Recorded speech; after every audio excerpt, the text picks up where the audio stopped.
Russia has taken control of the entire eastern bank of the Bakhmutka River, but the center of Bakhmut remains Ukrainian. For how long? And are the roads out slowly getting more passable, or are they still under threat? I'm Paul, U.S. Army combat veteran. It's March 9th, 2023. This is your daily Ukraine update. Let's get into it.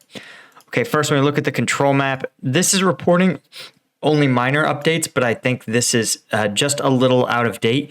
The only change that we'll see, other maps are reporting that the last Ukrainian holdout on the eastern bank of the Bakhmutka is now under Russian control. I think it's probably reflective of a Ukrainian withdrawal across this city.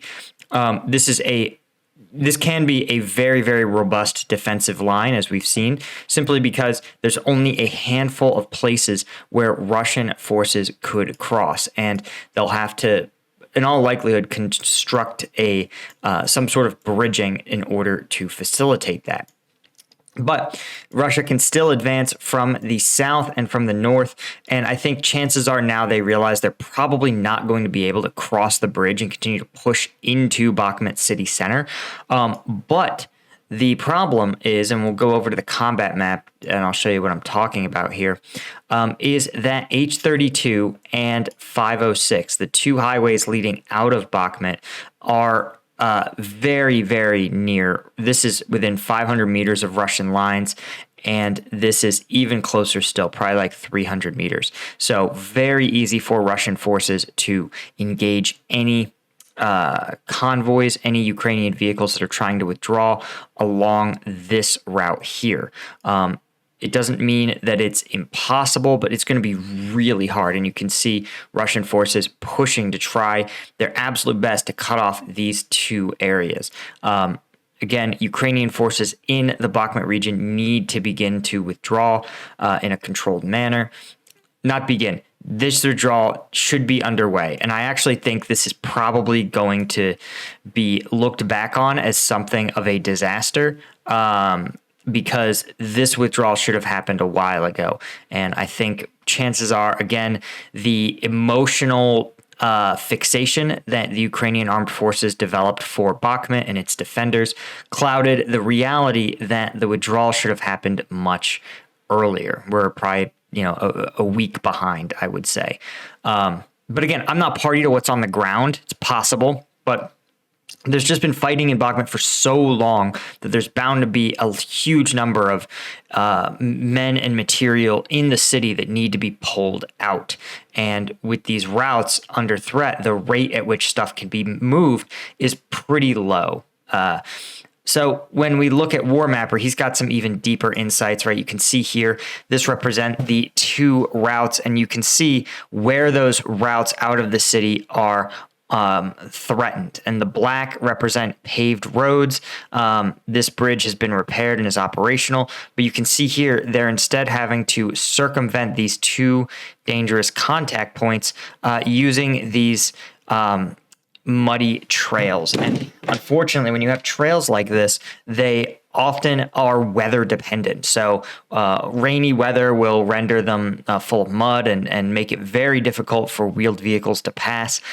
So what you're seeing probably is this reality that it's hard to bring these convoys in and out of Bakhmut. There needs to be continual updates to the status of these roadways. This is also true, of course, of our time in Iraq and Afghanistan. When I was in Afghanistan, it would be routine to just change the status of major routes. We'd call them black. Black meant imminent of enemy contact is a virtual certainty. And so we'd say, hey, non-essential travel along this road. Actually, black would mean don't travel them at all. Red would be only the most essential travel should happen and you should expect enemy contact. Amber was like medium likelihood, and green was route recently cleared. So having these routes go black, which isn't the color scheme on this map, but having these routes go what the U.S. military would call black means that it's just much, much more difficult to get convoys to and from Bakhmut. You also have to remember that these are goat trails, or small trails, so they probably can't accommodate side-by-side vehicles passing in either direction, which means you have to have troops sitting here basically operating as crossing guards who will confirm the route is clear and allow convoys to pass. These sort of schedules need to run continually to get these men and material out of Bakhmut, again, in a way that still allows the perimeter to hold and defend, especially in the north and south. So this is, again, the quandary that Bakhmut and Ukraine finds itself in. But Prigozhin has, of course, been the first to go public, stating that they claim the entire eastern bank of the Bakhmutka, which is probably true. And what I also thought was just interesting enough to talk about is that the U.S. officials have tried to muddy the information space by claiming a pro-Ukraine group has destroyed the Nord Stream pipelines. And this is hilarious to me because destroying a pipeline like this is not a amateurish operation. It's, deep under the sea. It's not easy to get to, and it's not the sort of cheap, low risk, high reward tactic that non-state groups engage in. So again, I really think this is just a total story. And even the National Security Council said they're unable to confirm that U.S. officials reviewed unverified intelligence suggesting a pro-Ukraine group conducted the attack.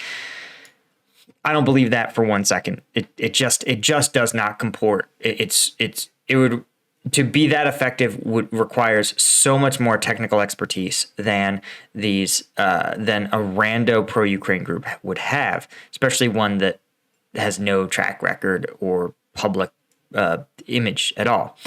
And instead, it seems most likely again that the U.S. perpetrated it. So that's all I had, guys. Thanks, as always, for being fans. Thank you so much to the patrons of Patreon. I really appreciate you, especially my Colonel tier patrons, my Lieutenant tier patrons. It's where I break down all the uncensored combat footage. And that's all I got. Until next time, I'll see you guys later.